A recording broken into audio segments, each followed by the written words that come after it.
how's the world going to look like in 2050 environmentally? I've got two experts to help me figure that out. One is the author of a book, The World We Made, that's Jonathon Porritt, and also Martin Wright, a journalist and expert on environmental affairs. Thank you both for joining us.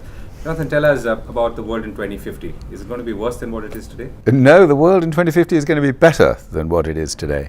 It will be a fairer world. It will be a world in which we've managed to get on top of most of our environmental issues, not all of them.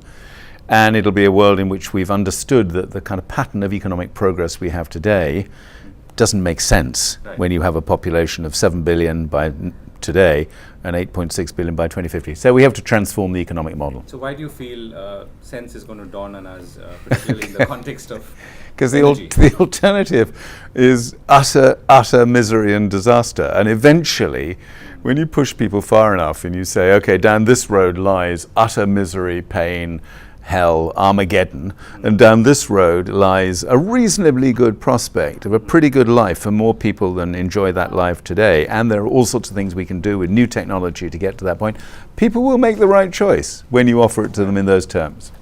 So can you break that down for us? So when you say the future, I mean, the option or the alternative is Armageddon and so on and so forth. What does that mean? Does that mean more fossil fuel? The breakdown comes for two reasons in particular. One, because we continue to burn fossil fuels and we put so much greenhouse gas into the atmosphere that you get this accelerated climate change.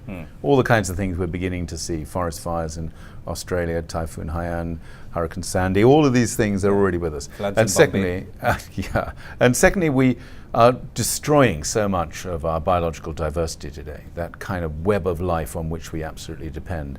And we have to turn around both of those huge, big destructive processes in the economy. Otherwise, it is a bad place we're headed to. Right. So, Martin, how do you see the next few years to start with? Let me make that question specific. Are you seeing sufficient evidence to conclude that the trend is shifting to something more desirable? No, not sufficient, but some. If you look at certain trends, for example, the dramatic decline in the price of solar power in a way that nobody expected. Nobody was predicting this 15, 20 years ago. Solar was that's still... because they didn't know the Chinese would get in with oversupply. Well, partly that, partly people, it's partly economy of scale, you're right, it's partly technological advances. Nobody could have predicted that we'd now be in a position where in significant swathes of the world we've reached grid parity. So solar costs the same, effectively, as fossil fuels. So those kind of things are all going in the right direction. At the same time, some of the mega trends are still firmly in the wrong direction. We're still addicted to fossil fuels. We get very excited about shale gas. Now, gas is better than coal, so it could potentially be part of a solution if it's part of a planned transition to a low carbon economy. But that's not the framework in which it's being talked about. So we're still stuck really with 21st century problems, but 20th century, even 19th century technologies. Right. We're stuck in the old model. So we're not going fast enough, but is there evidence of hope? Yes, definitely. Right. So if I look at the triggers for this, so shale gas, which could have, if the non-discovery of shale gas could have been the trigger for, let's say, continued investment into solar energy, more techies coming into this world in Silicon Valley and all of that, right? And suddenly shale gas was discovered and everything seems to have stopped. Plus the problem of subsidies and the Obama administration making a mess of it and so on, right? So there's nothing which suggests that there is one continued, sustained focus on this issue. No, I mean, on the shale gas thing, it's not either or. It's sometimes portrayed as such, and a rather lazy portrayal by some journalists, yourself accepted, I'm sure, saying, oh, everyone's going to go in shale gas now, so investment in renewables will grind to a halt. That's not happening. It's certainly true there are still a lot of perverse subsidies for fossil fuels and not sufficient financial support for renewables. But that technological excitement around renewables is there. That's going to happen despite the stuff around shale gas. Right. Jonathon, how do you, as the transition happens, as you've predicted, how do you see that happening and where in the world do you see that happening first? It has to happen everywhere. Right. You can't have a sustainable country as a kind of island to itself. If we're going to have a sustainable economy, it has to be a sustainable global economy. And one of the most controversial chapters in the book, I suspect, is the chapter about China, because it's my belief that China has a better sense of what their problems look like and what some of the available solutions look like. And my feeling is that China will actually start to take some very decisive steps towards a more sustainable economy from a land perspective as well as an energy, water and soil perspective. So it has to be universal, and that means just as much in India as in China, as in South America, as in America itself. So, but are you also assuming to some extent that only countries who will reach the brink will do this, China being an example, like in cleaning up Beijing? Do you mean who get close to a meltdown, yes, to a disaster? Yeah, China and Beijing being a classic example of air pollution. It is true that you often need shocks to the system to get people to do what they seem to be very reluctant to do. And it is true that in China, with social stability as such a key thing for the ruling party, they know that the environment is becoming a bigger and bigger source of dissent in China. So the motive for the government in China now, the party in China now, to address these issues rather than ignore them is much greater than it's ever been before. That's one of the principal reasons why they get going on this. Right. So many countries see or club nuclear energy as part of alternate energy or renewable energy, or it's not renewable, but it's alternate for sure. Now, you've argued that nuclear energy is very expensive, and perhaps the numbers do bear you out, and most countries have to sort of drive it as governments rather than as private sector, because the cost goes out of whack and the plants take forever to come up. Now, given that countries like Germany, many other countries in Europe are actually stepping up investment in nuclear power, how does this equation add up? Germany is one of the countries which in fact is getting out of nuclear now, and what's happening in Germany is pretty amazing because they are driving the renewables. Sorry, I meant the other way around. I meant countries like Germany are pulling back on nuclear power after Japan, and there is a need for renewable, perhaps, which is not being balanced. It's a very mixed picture around the world. I mean, India wants to build more reactors, China wants to build more reactors, other countries are looking at this. Even the UK thinks it's going to build a couple of reactors. I don't think it'll ever happen personally, but there you are. Look, the reasons for this are very simple. One, it's a massively expensive technology, and we're going to have cheaper and cheaper ways of using renewables, as Martin said.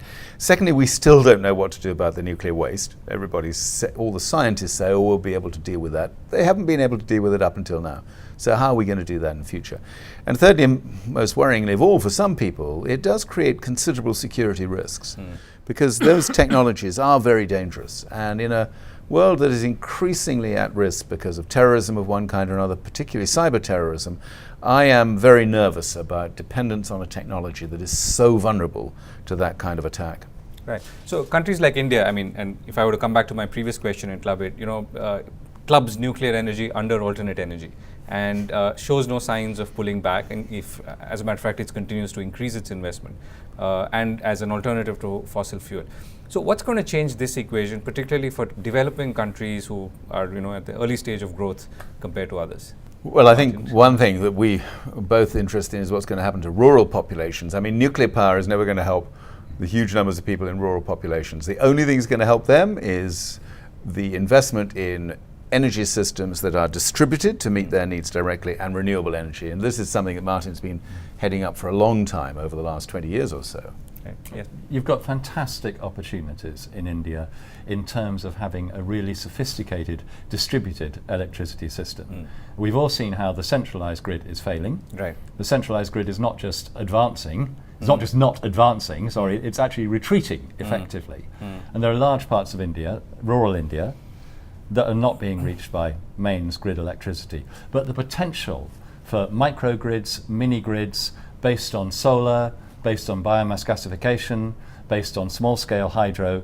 is huge. The potential is huge, particularly with the advent of what we call the energy internet, where information flows to and fro on the internet, so small amounts of energy can flow to and fro down the wires, where effectively, thanks to smart metering, you're balancing supply and demand very effectively, so you can meet a lot more people's needs with the same amount of energy. Right. And of course, the big advantage of having local sources of energy providing your electricity is you don't have all those massive transmission losses. Now, there are all sorts of really bright sparks of entrepreneurs in India who are investing in this stuff, developing in this stuff right now. And that, I think, is the really exciting future for a country like India, not being permanently wedded to this old-fashioned centralized model of grid distribution, which is manifestly failing. Right. So, last question in some ways. So, all this requires policy understanding, policy planning and forecasting and all of that stuff. Do you see that happening? I mean, not just in countries like India, but everywhere. Do I see it happening at present? No. Do I think it has the potential to happen? Yes. It does need politicians to demonstrate something which is a rather endangered species among politicians, which is leadership. To have the courage to go to the electorate and say, this is something which we are going to back and support, and we're going to support it over a long term. In the UK, there was a hint of that when there was a bipartisan consensus around climate change and an agreement that there would be a measured move towards reducing the carbon intensity of our economy, but that's already starting to fray under political bickering. So it needs political leadership, and the other thing it needs, straightforwardly, is intelligent financing. You need to subsidise stuff you do want, not stuff you don't want. Right. So, Jonathon, you wrote this column in The Guardian where you pointed out that when you launched your book in Australia, it was actually interesting because you felt that from a policy point of view, Australia was going back, and then on to Singapore, where you felt that they were far more and acutely conscious of the resources that they don't have, and therefore the focus on conservation and so on. Yeah, it's one of those constants about political systems that if you're blessed with enormous resources, you sort of put all your economic eggs in that basket, which is what Australia has done. Basically, Australia is selling its resources and its environment, the country, to China, essentially. That's the economic model for Australia. And a little bit to India as well. And a little bit to India as well. Singapore has never had any resources like that. Even the water it uses, they have to import a lot of that from Malaysia. So Singapore is starting to think about what a brilliant, very successful, high-tech economy looks like in a resource-constrained, low-carbon world.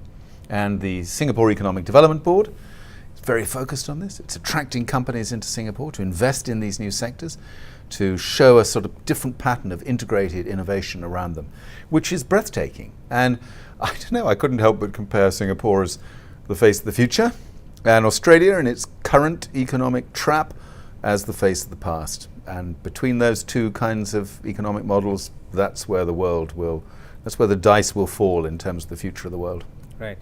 Any sort of line or passage that you'd like to share from your book which you feel articulates the larger theme that you're trying to convey? I think for young people today, it must be so aggravating, because there are lots of people who are saying that we don't need to change, and there are lots of people who are saying that we're just heading towards doom and gloom. If you're a young person today thinking about what your life's going to look like in 2050, that's pretty disempowering.